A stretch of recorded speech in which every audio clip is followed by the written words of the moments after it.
this is picking up our audio or the audio out of Ralph. So I gotta, it's picking up our audio. So, hang on, guys. Picking up our audio. So, let's see. Hang on, guys. Let me. Let's see. Hang on, guys.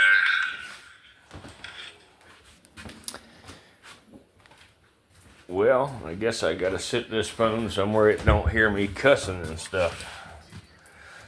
Huh? Anybody watching the live stream, bear with me just a minute, please. I need to get this audio corrected. Hold on.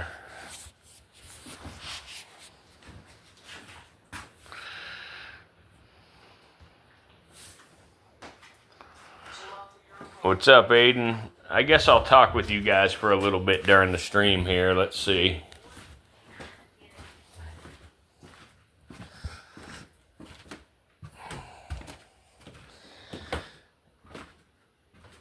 How is everybody? I figured that we'd put Ralphie on live for a little while here. See how it goes. Some people love Ralphie. What's up, Can of Biscuit? Yeah, I had no idea that it picked up the audio from the device. I am trying a new streaming setup here. I am trying to stream from a mobile device. You know, try to stream the live cameras from a mobile device. You have a redfoot tortoise? That's awesome. Heck yeah.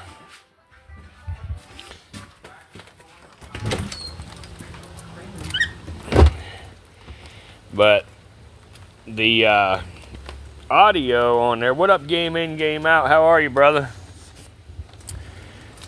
But I'll figure out the audio. I'll end up, you know, closing this stream out in a little while, and I'll restart it because my intention is to do the 24-hour live cams.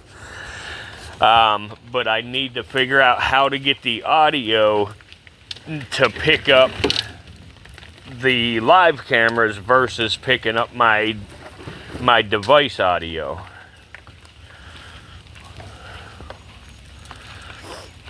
But we'll figure it out. I know that. It's just a matter of time. But it's raining a little bit out, and I figured we'd put Ralphie on because Ralphie don't mind hanging out in the rain now and then. I'm doing good, game in, game out. How are you, man? Can of Biscuit, how old is your redfoot?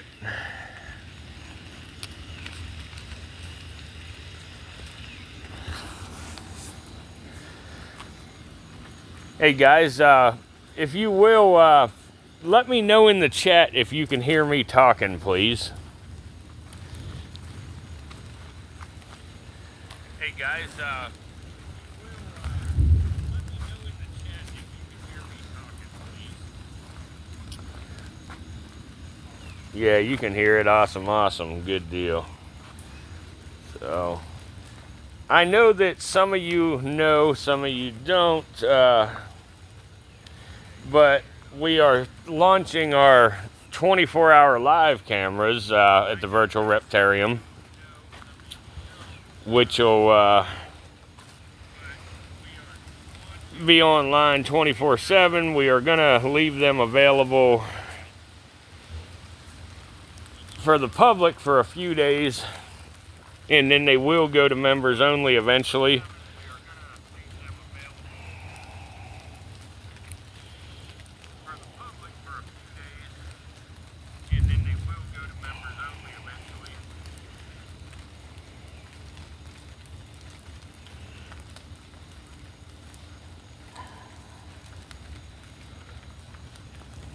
What's up, Jimmy Moore? How are you?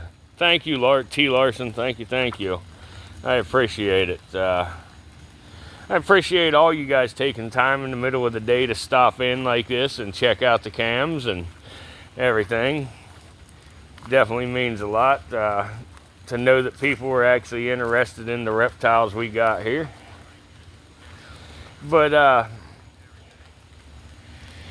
I wanna shift gears here, and you know, I want to shift gears from venomous snakes here, and I want to talk about, you know, to me, the most incredible reptiles on Earth, you know, and that's the sulcata tortoise.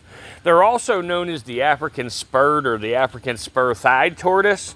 A lot of people see, you know, a baby sulcata at a reptile expo or a pet store, and they think their hand, and you know, they have one of the cutest faces you'll ever see, but guys, here's the thing, you know, that tiny little tortoise is going to grow into the third largest tortoise on the planet.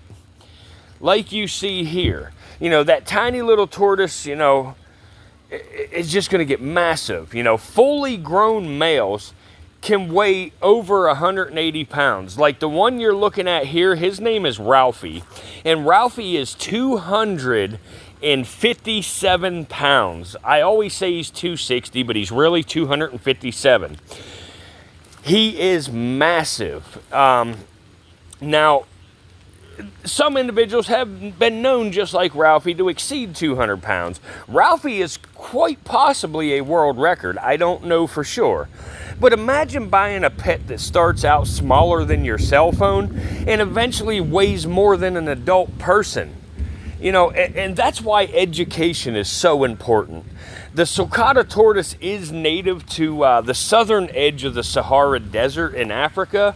It's countries like Senegal, Chad, Sudan, Ethiopia, Mali, and the Niger rivers, you know, and they're all part of the tortoise's natural range. This isn't a tropical rainforest animal. It's adapted to extremely hot, dry conditions where temperatures get well over 100 degrees. And because of those harsh conditions, sulcatas have developed some, you know, very incredible survival strategies. One of the coolest is their ability to dig enormous freaking burrows. And when I say enormous burrows, I mean that. This tortoise here, Ralphie, has dug holes as deep as 6 feet and about 30 feet long. You know, so he'll dig down 6 feet deep and go into the earth 30 feet. It is insane. Now, they're not just little tiny holes in the ground, you know. Down inside those burrows, the temperatures stay a lot cooler than they do on the surface. And, you know, when the African sun, you know, becomes unbearable, they simply need, you know, to be able to head underground where it's comfortable. It's basically nature's version of air conditioning. And another interesting feature is when they, you know, or how they get their, how they get their name. Sorry, guys. The word sulcata really comes from the large spurs located on their back legs. Those spurs don't contain venom or anything dangerous. They're simply part of their anatomy and give them their common name, the African spurred tortoise. Now, let's talk about they can push heavy objects, they can knock over lawn furniture, shove gates open, and even move rocks and logs out of their way. Ralphie here actually has completely destroyed many cattle fences. Believe it or not, he has destroyed cattle wire. Cattle wire is some heavy gauge steel wire made into fencing panels, and Ralphie has destroyed that. Ralphie is, I'm getting in the cage with him here. Ralphie is extremely large and extremely strong. Like, let me kneel down here by Ralphie so you can actually get a look for the actual size of this tortoise. Huh, Ralphie? Bubba, hey. Hey, big boy, hey. Hey, Bubba. Come here, Ralphie. Hey, come here, Ralph.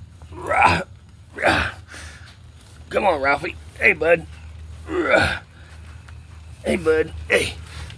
Come here, Ralph. Yeah, come here, Ralphie. Hey, bud. Hey. Hey, big guy. Here. Here, bud. Look. Here. Want some green? Here. There's a piece. No, don't turn. I'm trying to show your pretty face, bud. There you are. Ralphie is 57 years old. Now, I am actually watching the stream. But these guys, you know, they're very determined. If they see something interesting on the other side of their fence, they will spend hours trying to get to it. That's why what you see here, to be honest, sometimes they succeed, you know? And that's one reason that these secure outdoor enclosures are so important with these guys. Another thing that surprises people is just how long they live. A healthy sulcata tortoise can easily live more than 70 years, well over 100 years under optimal conditions. Think about that. If you buy one when you're 20 years old, that tortoise may still be around when you're 90 or when your children are 70. It's not just buying a pet, guys. It is making a lifetime commitment. And that's something that many people don't realize before bringing one home. Now, let's talk about their diet. One of the biggest mistakes that new owners make is feeding too much fruit or high-protein foods. Sulcatas are grazers. In the wild, they spend a lot of their day eating dry grasses, weeds, hay, and other fibrous vegetation. Hence why we load his enclosure up with hay all the time, because you can't keep enough grass for a tortoise the size of Ralphie. Your Redfoot's a beast too. How big's your Redfoot, bro? I'm sorry, Jimmy. If I cussed, I'm sorry. What's up, Mario? But their digestive system is, you know, specifically designed for high fiber, low protein foods. Grass, hay, like Timothy or orchid grass, you know, makes an excellent staple in captivity. Too much fruit can actually cause digestive issues and health problems over time. Calcium is also extremely important because they're constantly growing that very large shell. Without proper, you know, calcium and UVB lighting or access to the natural sunlight, they actually end up with metabolic bone disease, which causes shell deformities and weak bones.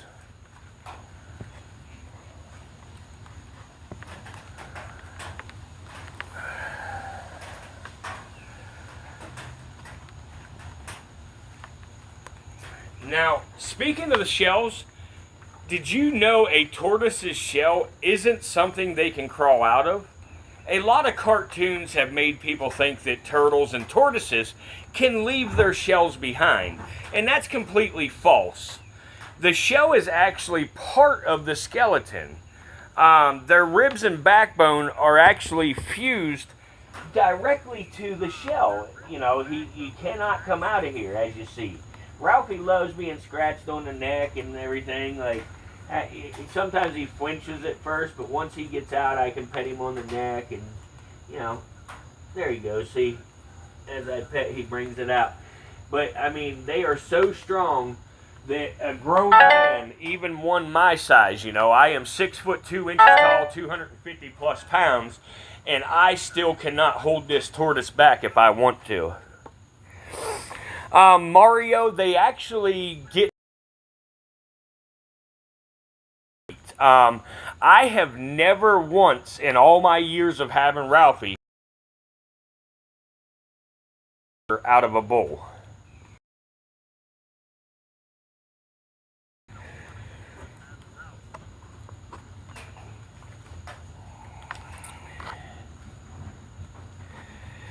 All right, guys, let's get along. Cannabiscuit, I think it's because I cuss a lot, you know, and JT Tom actually tells me to watch it because of the younger people that come in. You know, I understand, you know, what you said. I understand. We're with now, guys. I like both of y'all. You know, please, guys, let's get along and everybody, you know, just enjoy.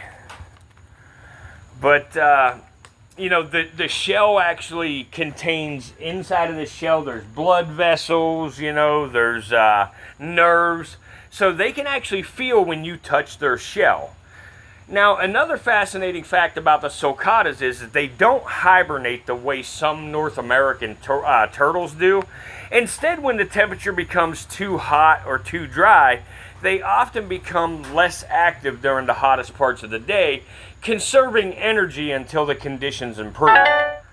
Now, they are masters at surviving, you know, difficult environments. Unfortunately, sulcata tortoises also face challenges in the wild.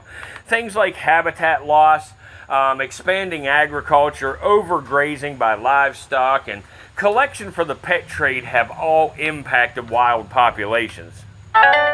And that's why, you know, responsible captive breeding is so important.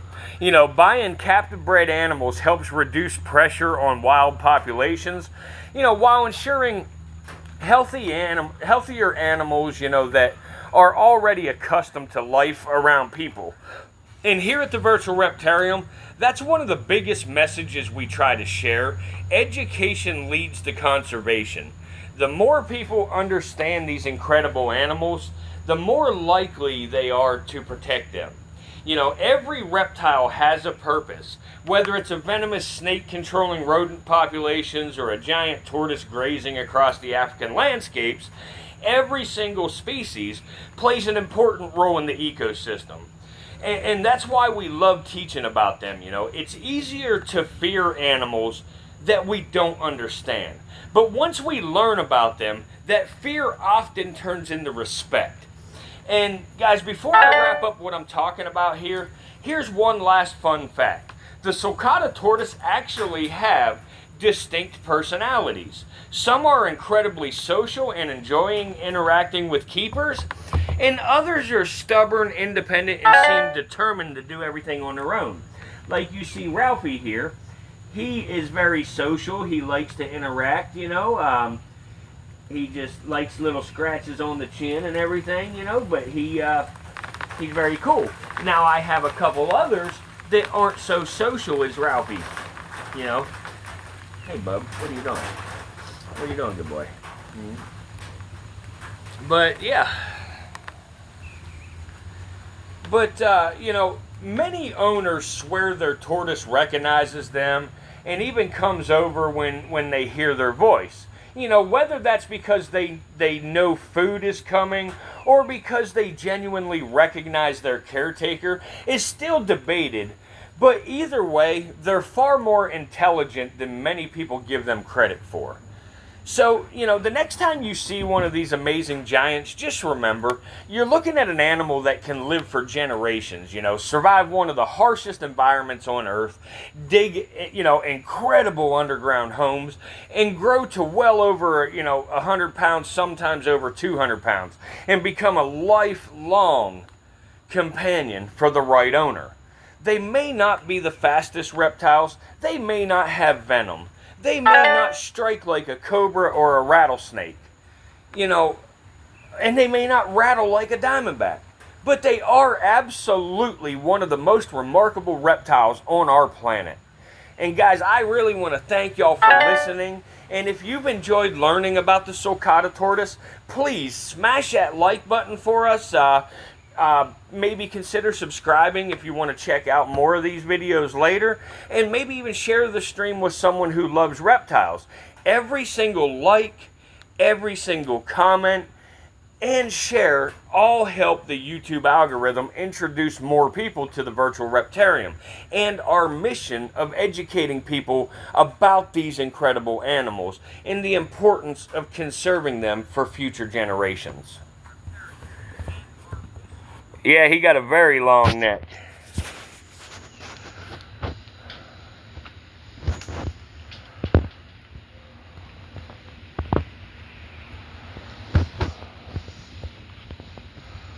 Nah, everything's good, Can of Biscuit. I like you, brother. I just want everybody to get along, that's all. That's all. Guys, bear with me 1 second. I need to shut off these alerts on this thing because it keeps going off with me moving in front of the camera. Let's see here. Motion detection. Yeah, there it is. Let's turn that off. Motion detection off. Come on, off. Off. What the hell? How do I get rid of this? There it is. Got it. Haha. Let me turn off the person detection. Disable. There we go. Now we're back in frickin' business, I think. Let's see here. There we go. There we go.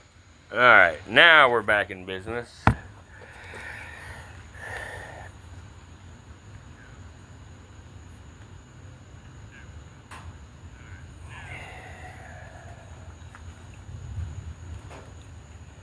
Wow, I'm surprised we've only got 11 people checking out Ralphie, but it happens. Guys, let me go grab Ralphie some collard greens. Let me get him some collard greens, and I'll let y'all see how he eats and stuff. I'll be right back. Let me grab him fast.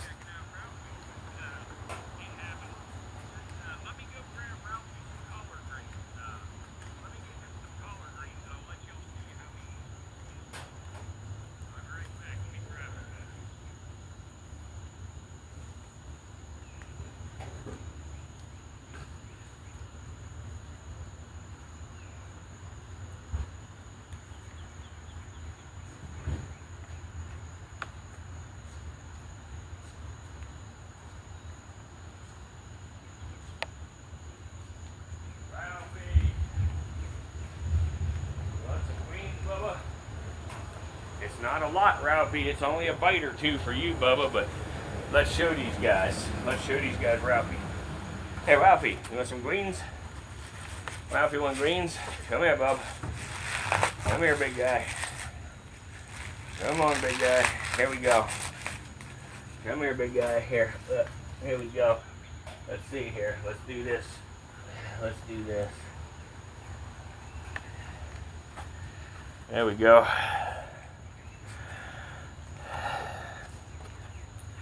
Let's see if we can get a little closer. There you go. Let's try a close-up.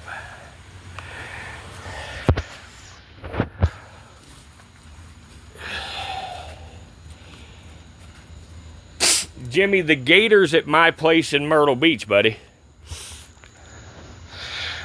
Katie, the weather isn't too bad. The skies are a little cloudy and stuff, but a little bit of thunder in the distance, and we had a little bit of rain, but that's all right now.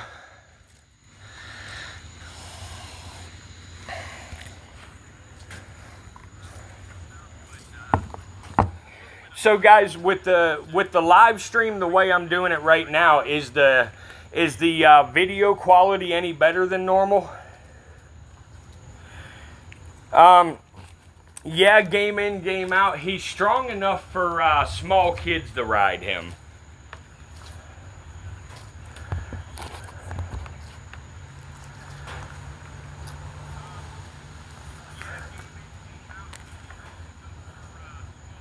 Awesome, good deal.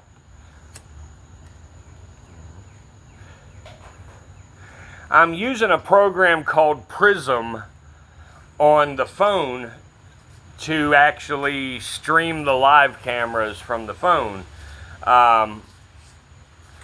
rather than the way I was doing it with OBS.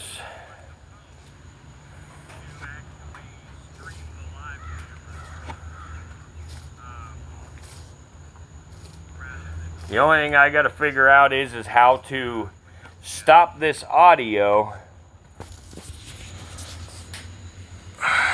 on here, because I don't know how to do that. Let's see what this does. Audio, there we go.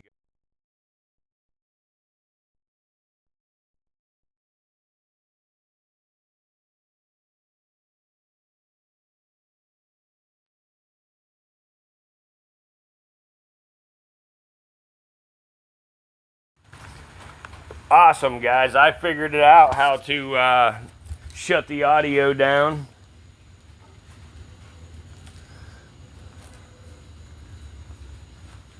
Camera may get a buffer from time to time.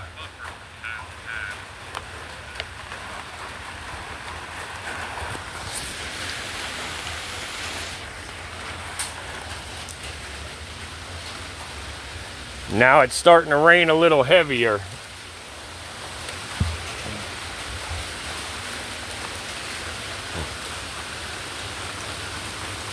Thank you, Jimmy. Thank you, buddy. I'm doing good, Harvey. How are you, buddy?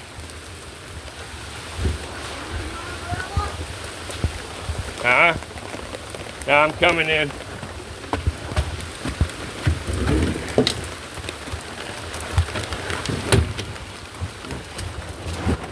There we go.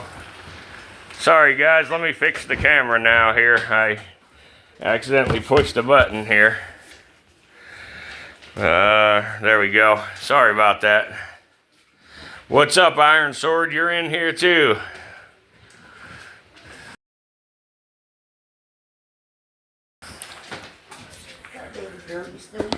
Yeah, don't forget we can hear on here. That's fine. I'm just letting you know so you don't go cussing me out and yelling at me and hitting me like you do. You're funny. Guys, the warden beats me when nobody's watching. Yeah, sure. Yeah, this is collard greens, Jimmy Moore. Yeah. Jimmy Moore.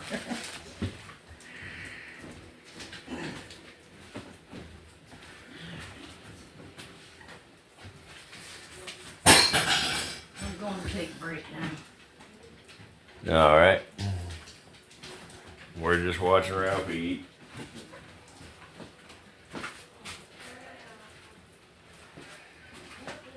eat.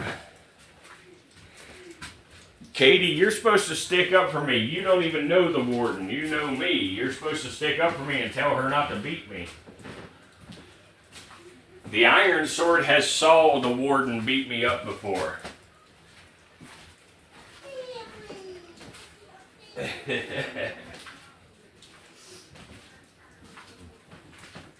Oh, my knee's cracking bad today.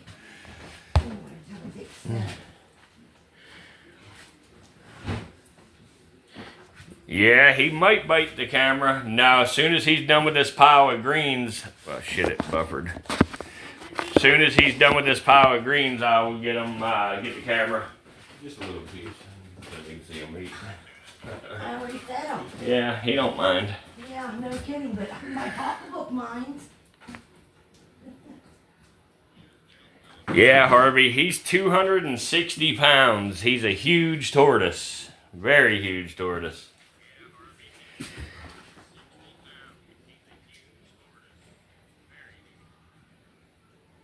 $50 lashes with wet noodles. Yeah, 50 lashes with wet noodles. Yeah.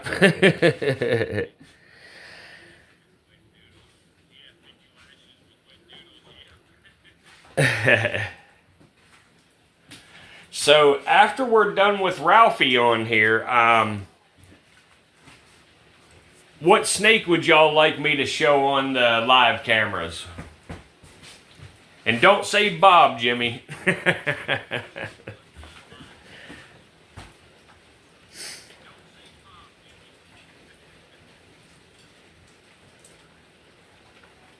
But yeah, we will switch over to a venomous snake after Ralphie's through eating.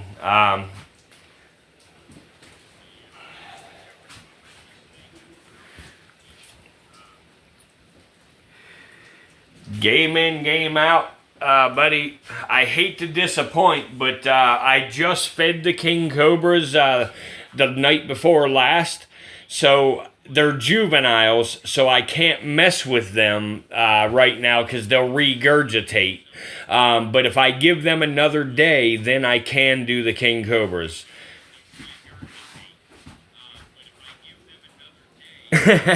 See, Jimmy, I told you don't say Bob.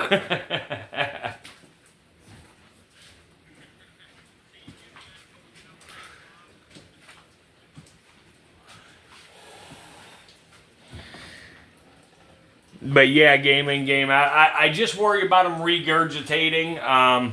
You know, so because of the stress, juvenile king cobras are very, very delicate, very finicky, if you will. So you have to be very careful to not stress them after they eat.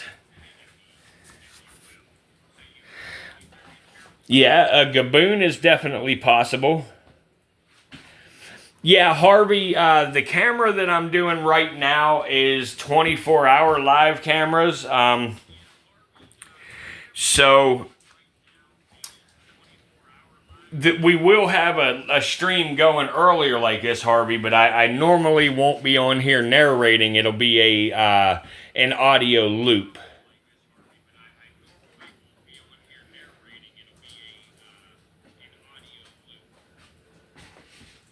You want to see the Gaboon Viper? All right, game in, game out. We'll do a Gaboon right after Ralphie.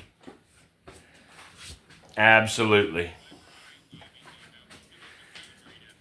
Was you in the other night, game in, when I fed the I showed the Malaysian King Cobra on live stream the night before last and fed him.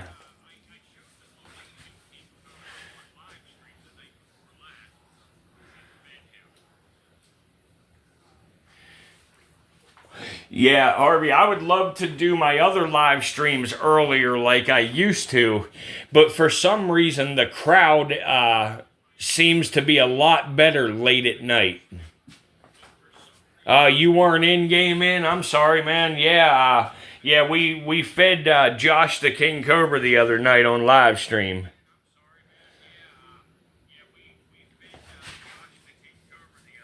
I know it, Iron Sword. Well, you're finally growing up a little bit.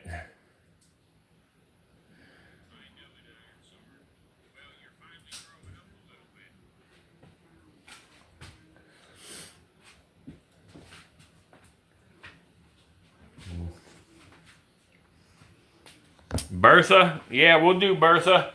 Here, let me go find Bertha's camera right now. Let's go ahead and get Bertha's camera up here.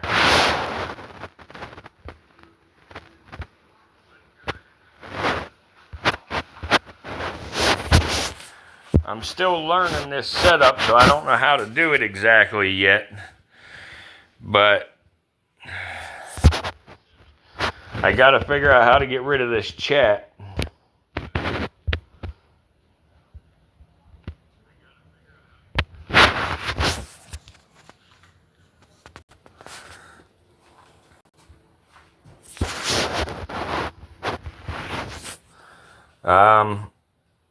Uh-oh, what'd I do?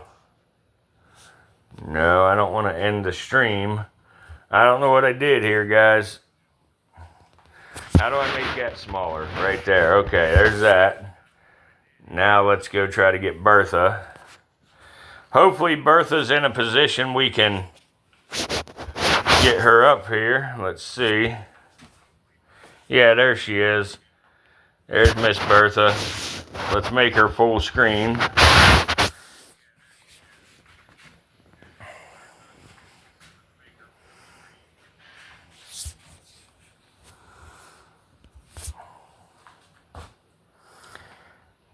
How do I open the chat back up? Well, to heck with the chat, I guess. I can look at the chat. Uh-oh, what'd I do? There we go. There we go. There's Miss Bertha. I can look at the chat on my phone.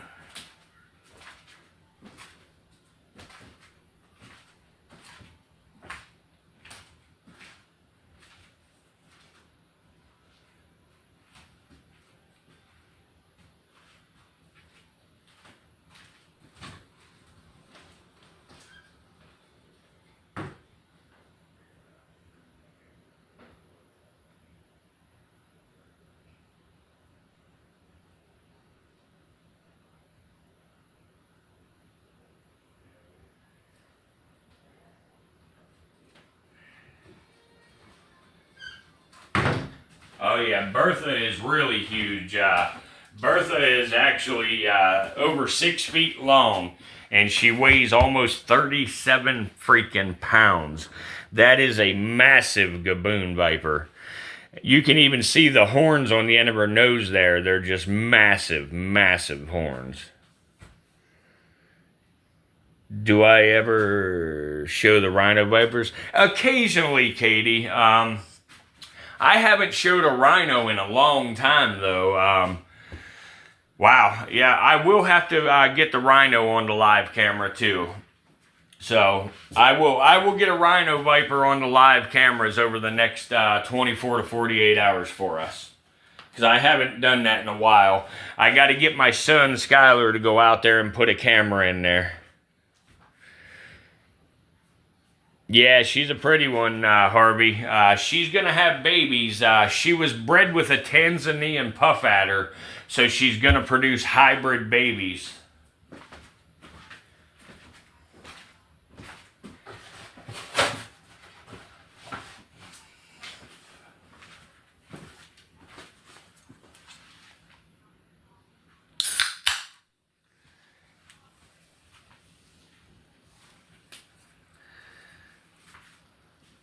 Yeah, she's gravid, Jimmy. Yep.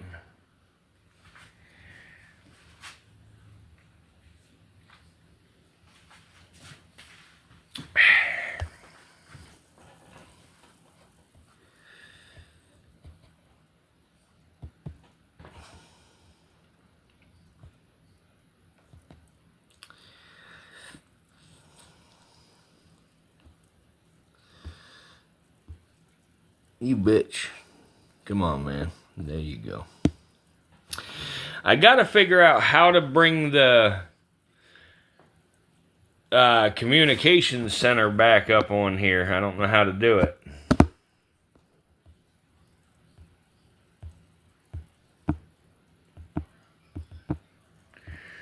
I'm still learning this mess.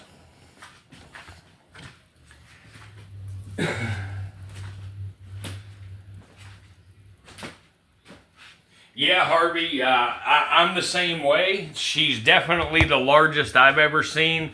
And I don't just say that just because she's mine. I say that honestly, that I have never seen another West African gaboon viper as large as she is.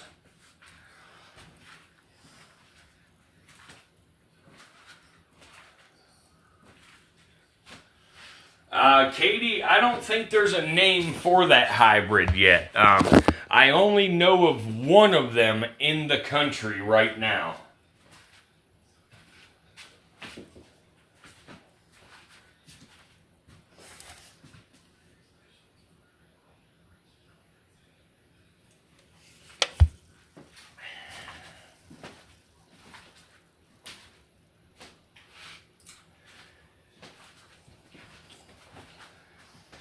Y'all are awesome. If anybody has not hit that like button yet, please hit the like button.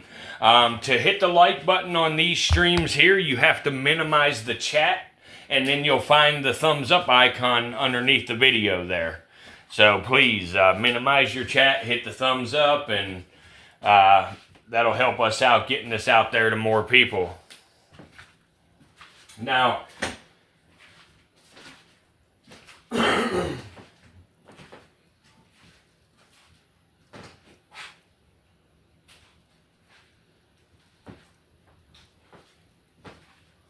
now, for anybody that's here that's not, you know, a regular around this live stream, what you're looking at is a live camera of my West African gaboon viper, and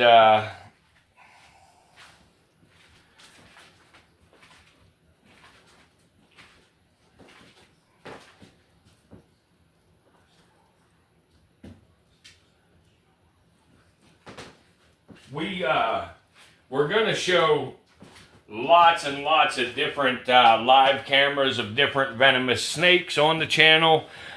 We have over 250 venomous snakes in our collection. But right now, I want to thank you guys for being here at the Virtual Reptarium, you know, and whether you've been here with us for, you know, months, or you're just joining us for the first time, we're really glad that you're here. If you enjoy learning about reptiles and venomous snakes, I'd really appreciate it if you'd hit that like button. If you intend to come back again, maybe subscribe and leave a comment during the stream. Those simple things. Right now, we're taking a closer look at one of the most incredible and intimidating snakes on Earth.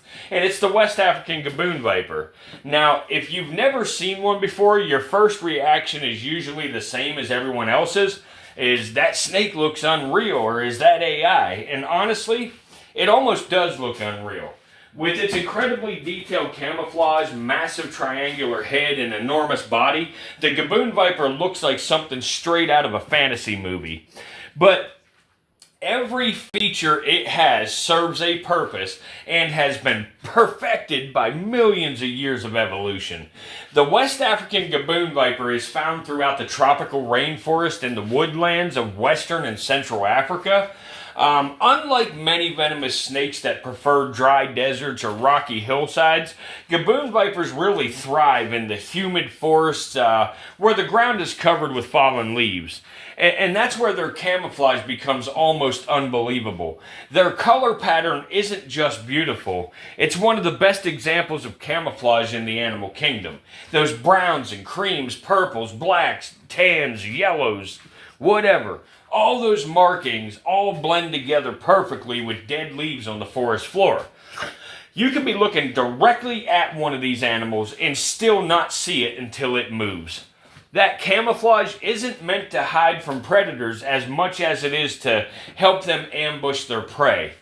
Gaboon vipers are patient hunters. Instead of actively chasing their food, they simply wait. Sometimes they remain perfectly still for hours or even fucking days, waiting for the right opportunity. And sorry about the language, I didn't mean that. When a rodent, or a rabbit, a bird, or another small mammal wanders just a little too close, everything changes in an instant. Despite their heavy build and their calm nature, they possess one of the fastest strikes in the snake world. People often assume that because they're a large animal, they must be slow, but that is not true. Their strike happens so quickly that most people would never even see it happen with the naked eye. Another thing that makes the gaboon viper famous is its fangs. These snakes have the longest fangs of any venomous snake on the planet. Those fangs can reach over 2 inches long. Think about that for a second. That's longer than many pocket knives. These long fangs allow the snake to deliver venom deep into its prey very efficiently. Now, speaking of venom, the gaboon viper produces an impressive amount compared to most other venomous snakes.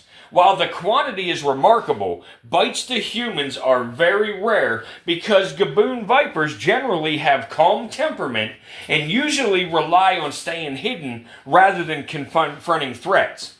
Now, like any venomous snake, however, they should always be treated with extreme respect and handled only by experienced professionals under proper safety equipment.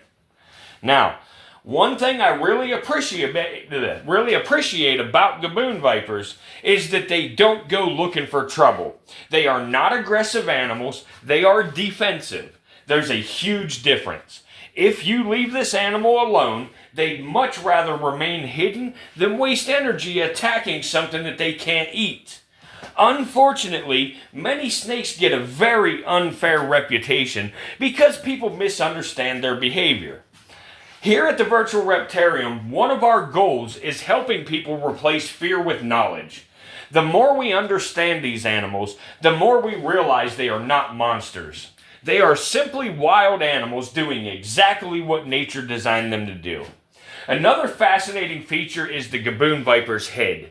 It has an incredibly broad, leaf-shaped head that isn't just impressive to look at. It houses powerful venom glands and specialized horns on the tip of its nose. Their eyesight is good.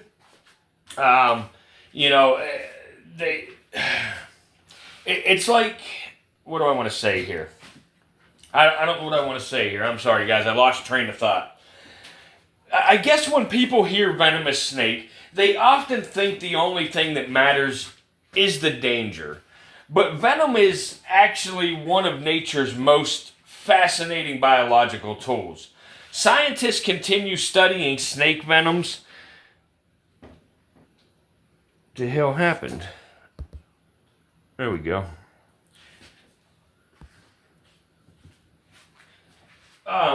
The reason that they, continue studying snake venoms is because some compounds have contributed to medications used to treat serious human diseases.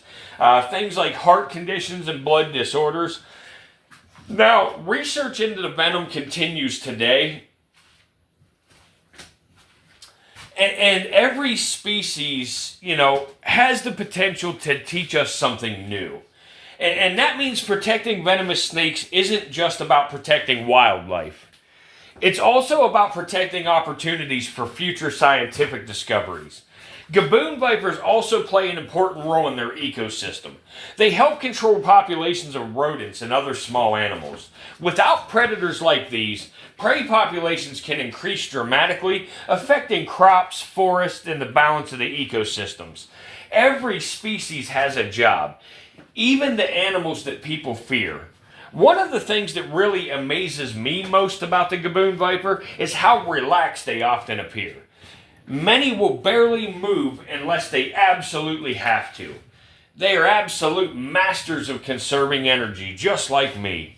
And instead of wasting effort chasing their food, they let patience do the work, again, just like me. There's actually a lesson in that for all of us. Sometimes slowing down and waiting for the right opportunity is smarter than rushing into everything. Nature has a way of teaching patience, and Gaboon vipers might be one of the best examples of that. And, as beautiful as these snakes are, it's important to remember that they are not beginner pets. They require specialized knowledge, very secure enclosures, proper equipment, and a deep understanding of venomous reptile safety. Now, for most people, they are best appreciated through educational facilities, accredited zoos, or responsible educational live streams like ours. That's one of the reasons we're here. We want people to experience these incredible animals safely while learning about the important role they play in our world. Every time someone leaves, one of our streams knowing a little more than when they arrived, we've accomplished our mission. So the next time that you see a West African Gaboon viper, don't just think of its venom. Think about its incredible camouflage, maybe its patience, its role in the rainforest, its contributions to science, its importance to conservation. And remember that one of the world's most intimidating snakes is also one of the most misunderstood. And again, guys, I want to thank you all so much for spending part of your day here with us at the Virtual Reptarium. And if you've enjoyed this discussion, please hit that like button. If you're going to come back, maybe subscribe. And share the stream with a friend who loves wildlife, or maybe even somebody who's afraid of snakes. Maybe we can help change their fear into respect. Every single like, every single comment, and every share helps us reach more people with our mission of reptile education and conservation.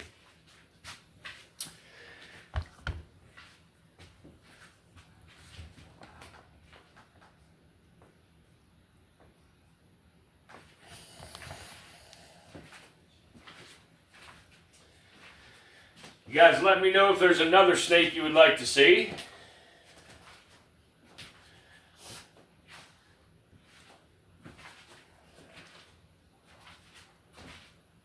Awesome, Angela. Awesome. So you're getting to see a big view of her. Here, let me try to see if Bill is in a position that we can see him pretty good. Bill is another West African Gaboon viper. Let me pull up Bill here.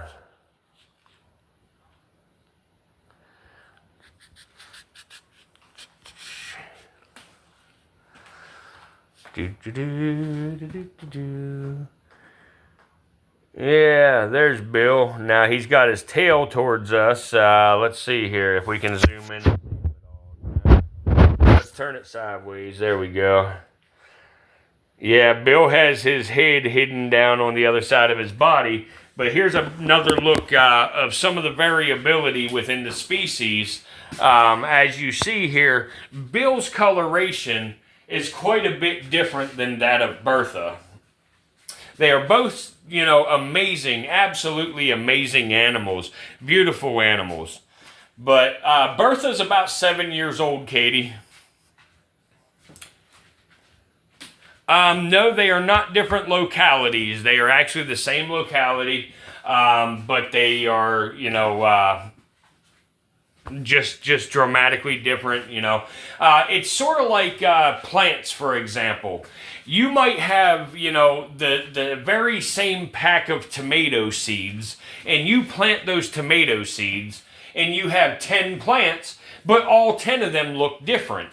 They are the same strain of tomato plant, but they're a different phenotype. It's essentially the same thing between the two gaboon vipers. Let's check out maybe, let's see a puff adder. Maybe we can see the puff adder so y'all can see, because the puff adder is actually also in the Biddish genus, which is the same genus as the gaboon viper. We may have to go the other way here. Let's turn this way, see if we can see his head. He may be too close for us to see. There's his head right there. Hopefully y'all can see that. Let me turn the camera on. There we go. Boom. So this right here is the Tanzanian puff adder.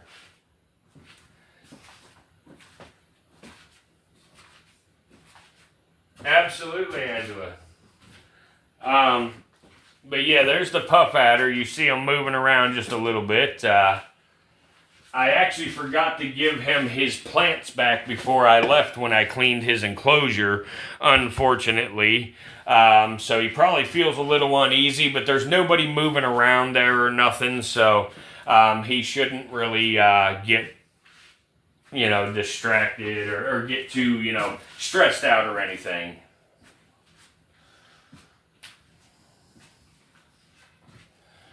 I just hope he didn't spill his water bowl.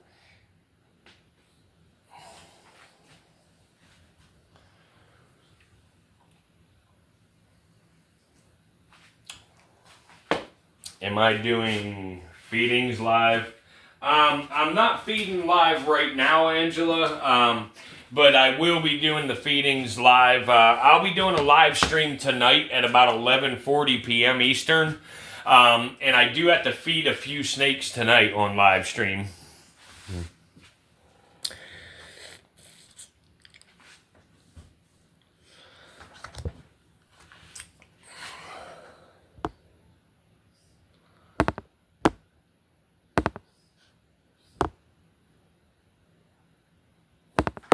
Yep.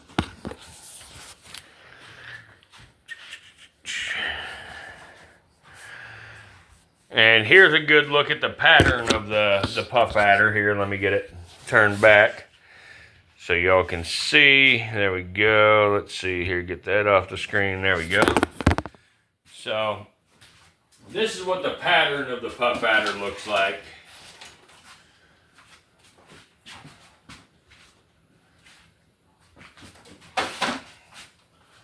I'm not ignoring any comments. My phone died, so I'm not able to see them. I don't know how to get them pulled back up here on the actual stream one, but I'll get it figured out here in a few, and I'll be able to read your comments again. Let's check on somebody else here.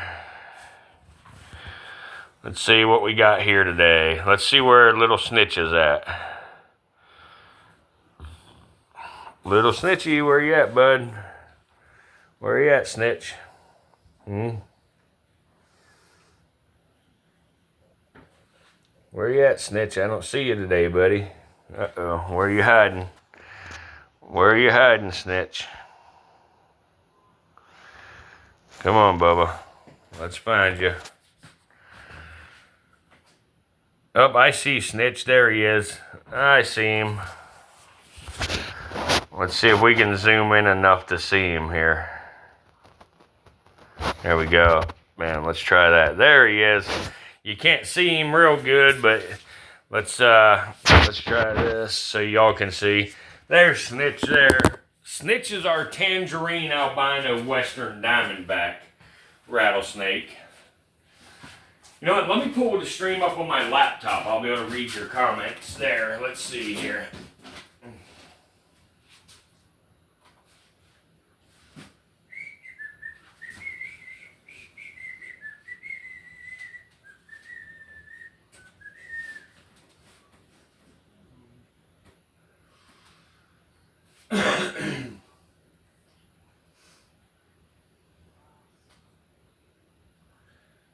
Channel. Close this. Close this. Let's check this. We're down to 4 viewers. Oh no.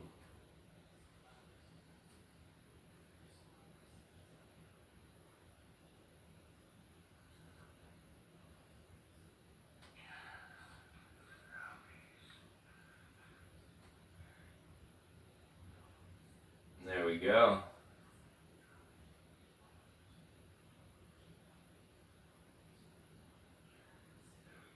Thank you, Jimmy, for the membership. You had the pleasure of interacting with one of them? That's awesome, Angela. Awesome. It looks like Snitch is moving for us a little bit. You had the pleasure of interacting with one of them? That's awesome, Angela. Awesome. Looks like Snitch is moving for us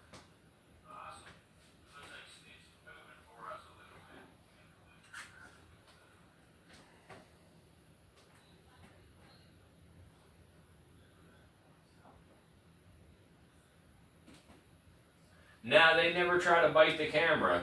Nope.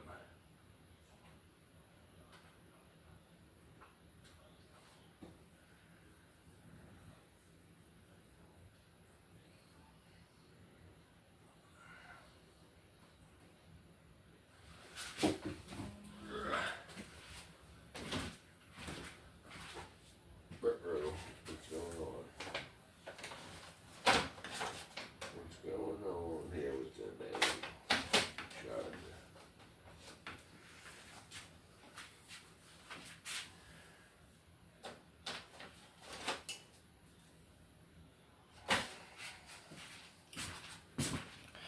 Let's see who else we can see today.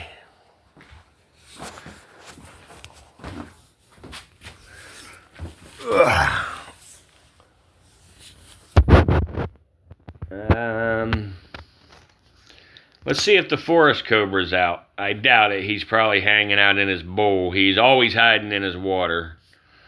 But let's try to look quick.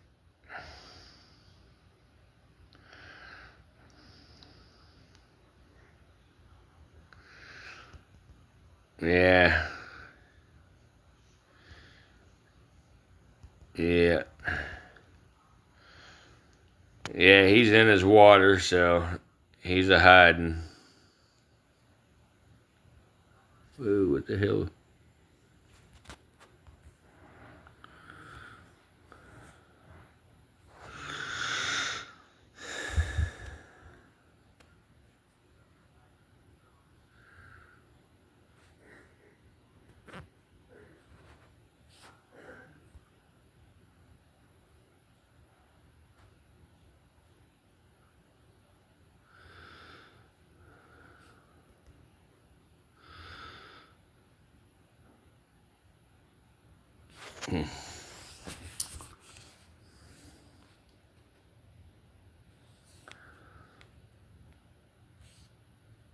See what the Mamba's up to today. Let's see what this girl's up to today. There she is.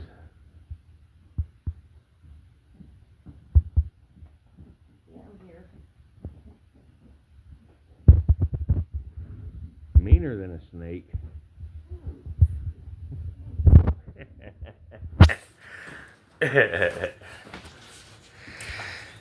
Guys, the warden beats me. Yeah, right. The warden beats me. Yeah. She calls me fat. Yeah. Sure.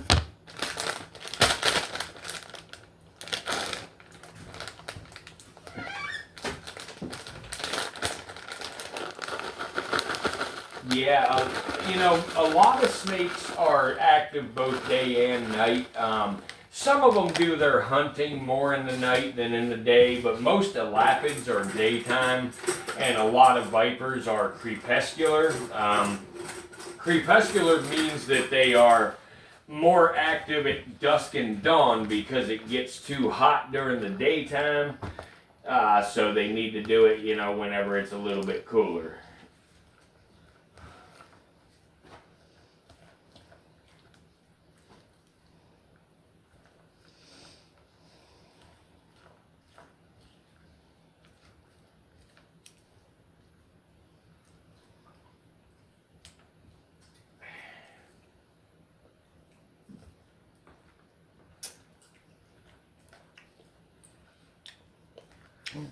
But guys, here you're getting a good look at how the West African green mamba goes from that really, really pretty, you know, almost lime green down to a yellow, bright freaking yellow at the end of the tail.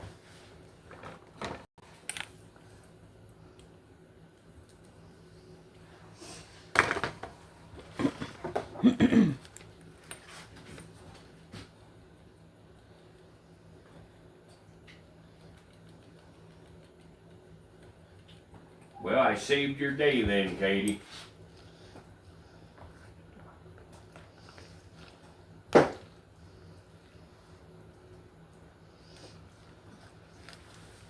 That noise is the warden stirring her food that she's making, some sort of corn shit with mayo in it. Corn salad. Corn salad, it's called. But I don't eat neither of them, corn or mayo or onions, so that is a trifecta of disgusting. It is not.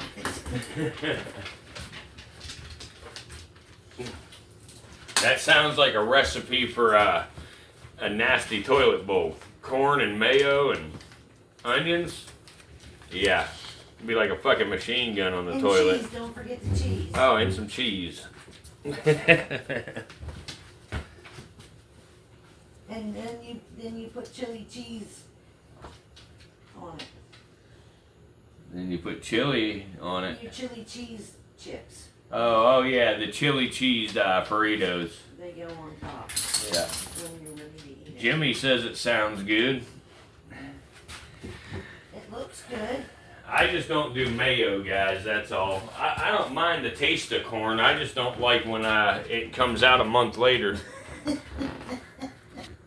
There you go, guys. You get a nice close-up of the face of the mamba. There she went.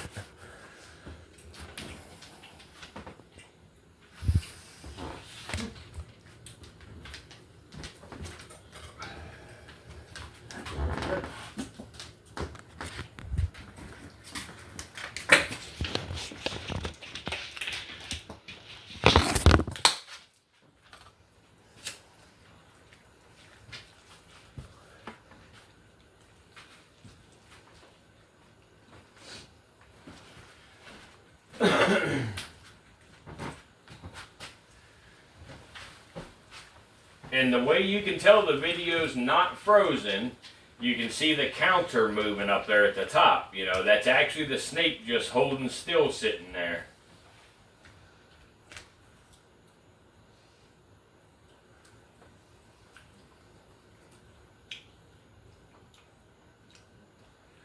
I would love to have a 360 cam for in her enclosure, because she moves around so darn much.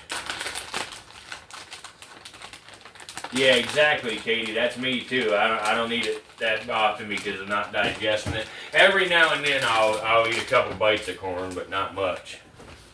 Not much at all. But this salad is really good.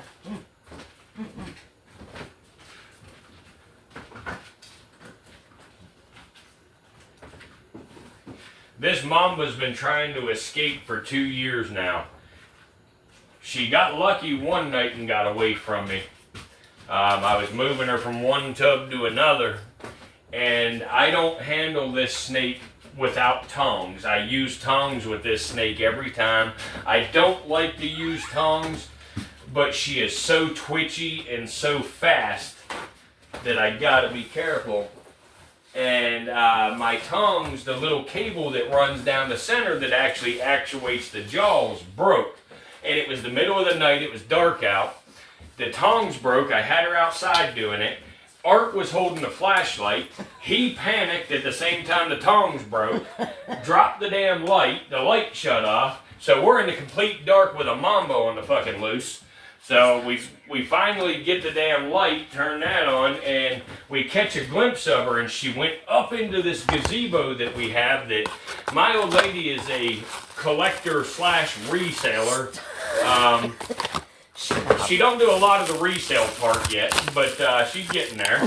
So we got a shed slash gazebo full of collections and prizes, treasures, and this mamba went up in there. There was a little tiny hole in the screen in the back of it. That mamba found a little hole in that screen. We emptied that whole damn thing looking for this mamba, couldn't find her. She went out that little bitty hole in the back of the screen, and a couple hours later, it was almost the end of the night, the warden had to go to a doctor's appointment early the next morning, and I didn't want to tell her I had a mambo on the loose, you know, so I was like, all right, I worked it out with Art, you know, Queerdus, to come up in the morning and walk her to the car and not make it look obvious why he was doing so. And I said, just before I went in the house, I said, you know what, let's look right down here by this other shed real fast, you know, just because there was a little hole in that building where I ran an electrical cord through. So I stuffed a piece of plastic in that hole so the snake couldn't get into that building. Well, I shined the flashlight across about 20 feet away from where I was, behind a pile of that wood lattice, you know, the stuff people surround the bottoms of their porches with and stuff. Well, I shined the light back there, and there that damn mamba was, all intertwined in that lattice. So, by God's grace, that mamba was caught that night, and we managed to get her back into her enclosure.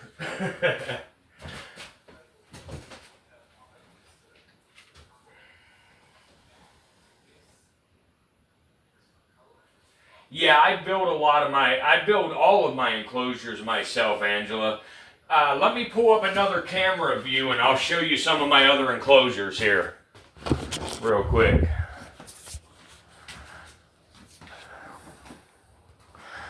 I think it's gonna be,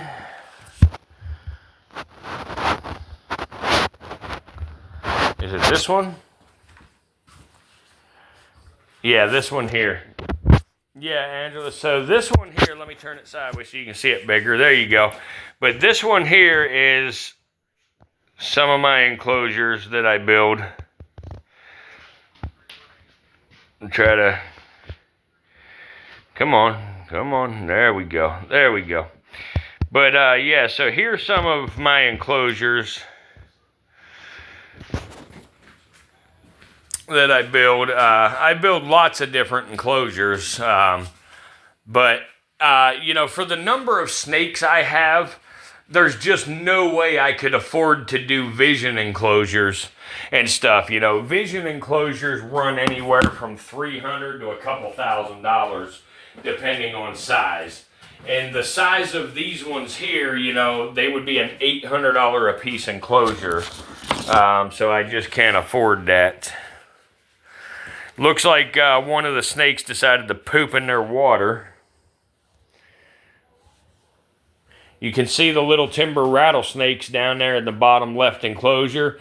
There's a Massasauga rattlesnake down there just to the right of the timbers.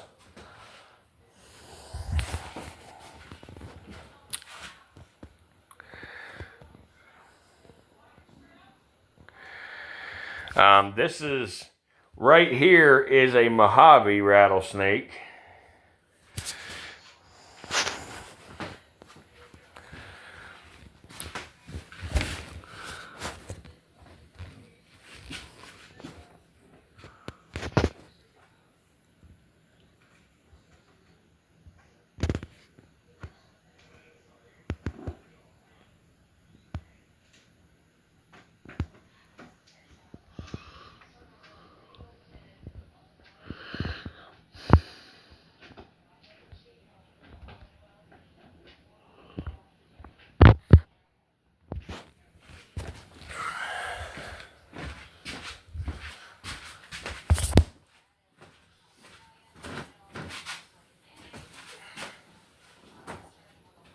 They are plexiglass right now, Angela, but yeah, 2 timbers and 1 enclosure, yep.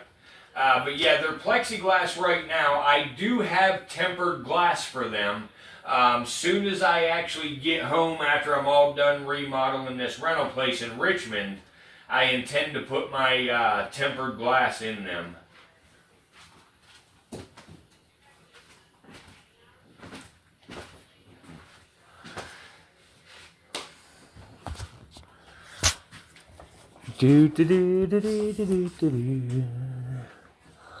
Let's check on Kalihi, the bull snake. See if he's out and about.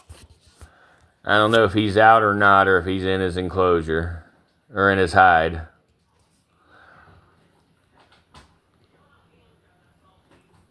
Are you out, Kalihi? Nope. Let's check Orion, or Orion rather, I'm sorry. Orion likes to come out a lot, so let's see it. There's Orion. There he is. There's Mr. Orion. Hey, Orion, where's your head at, buddy? Let's find your head, bud.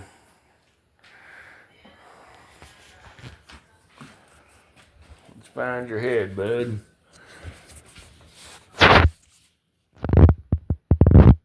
You got your water all nasty, buddy. Shit.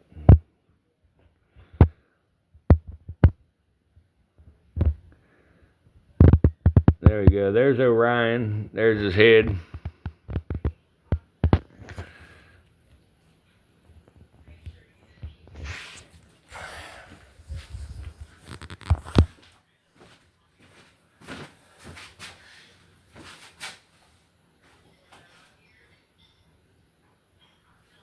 Yeah, Angela, those enclosures that I just showed you, they are actually made out of 2-inch thick Dapron foam. You know, the purple foam insulation board that you get at Home Depot, the 2-inch thick stuff? That's how you make them. You use that foam and use hot glue gun to put it together, and it is indestructible. It works flawlessly, and it's not super expensive. But yeah, this guy is Orion. He is a bull snake. For those of you that, you know, was here when we introduced him, Orion actually come from a feller, I won't say his last name, but the man's name is Doug. He's a guy that had these snakes, you know, since about 2018, I think it was, through current. Some of them, now that's when he started, so they're not all the same age. But he works out of town, and unfortunately, he ain't been able to find somebody to consistently care for the snakes like they should be. So he sent them here to the Virtual Reptarium with us. And I gave him access to the live cameras to be able to check in on the snakes anytime he wants. And everything, and but the guy really loved the snakes a lot, and you know, it was hard for him to have to part with them, but I told him if he gets into a position that he's able to be home more frequently, I would happily allow the snakes to go back with him. Hopefully he's not watching the video now and seeing that dirty water that Orion got bedding in his water. Nah, I'm just playing. He knows, you know, things happen. But Orion's a really, really pretty bull snake. Very pretty bull snake.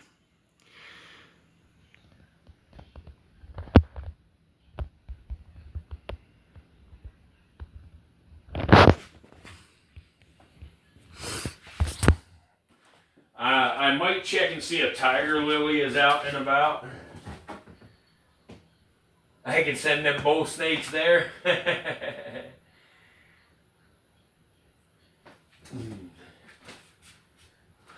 Angela, I have some other enclosures as well.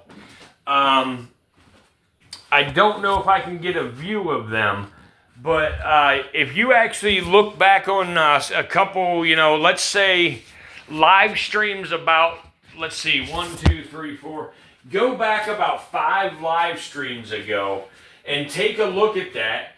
And look at the or actually, there's a short video, Angela. Look at my short videos. It's my most recently posted short video. And take a look at that enclosure that I put the albino rattlesnake in. Because those cages are very simple, very cost effective, and look very nice. What's up, Nancy Drew? Thanks for stopping in. Yeah, he's a pretty one for sure. Mm-hmm.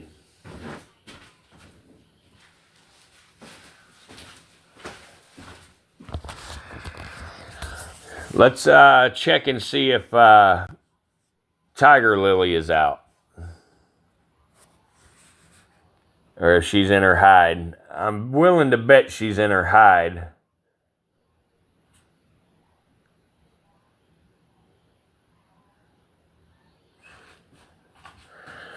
Yeah, Tiger Lily's not out and about.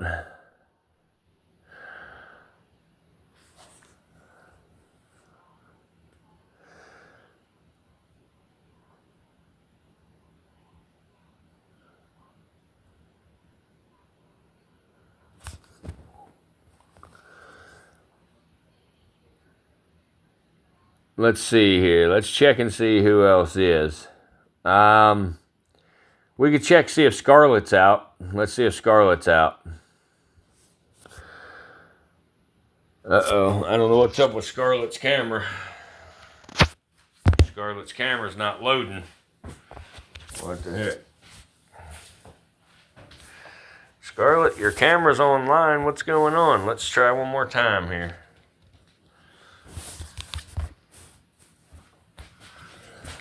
Now we'll get her camera figured out later. Here we go. Here's a pair of rattlesnakes. Let's see. What the hell? Why is some of these cameras not loading? What's going on here?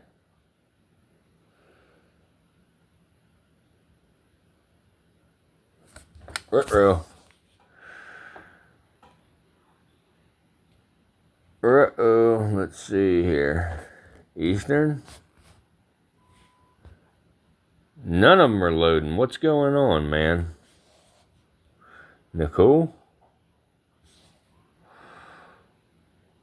Nicole ain't loading either. What the hell's going on here?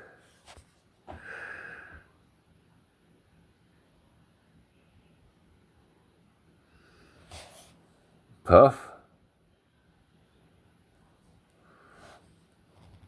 Huh. I don't know what has happened, guys. Hang on. It's the internet signal, I think.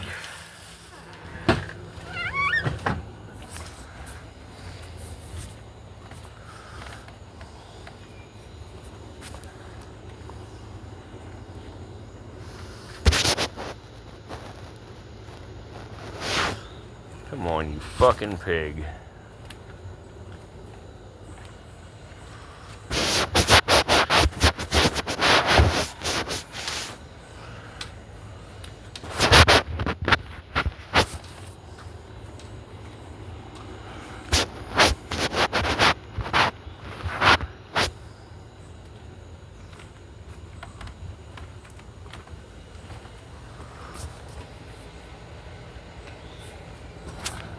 Man, Bertha.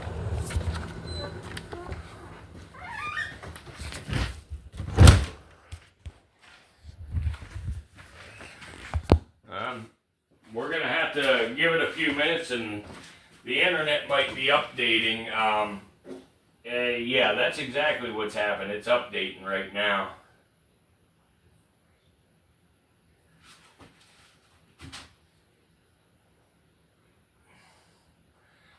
The substrate that I use is cypress mulch. It's called No Float Cypress Mulch. I get it right at Lowe's or Home Depot.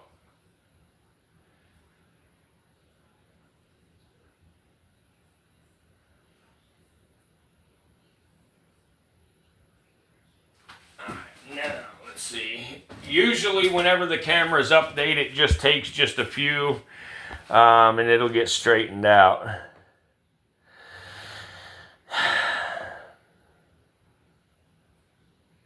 I'm not going to end the live stream, though. I'm going to keep it going, you know, so I don't have to take up another notification restarting it. So y'all just bear with me and we'll get her to restart.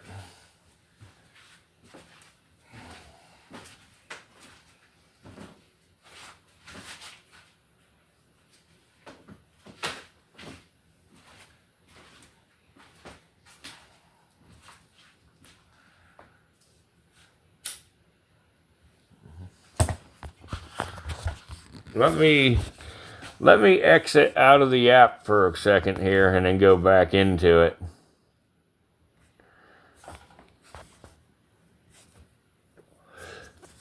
Sometimes that makes a difference.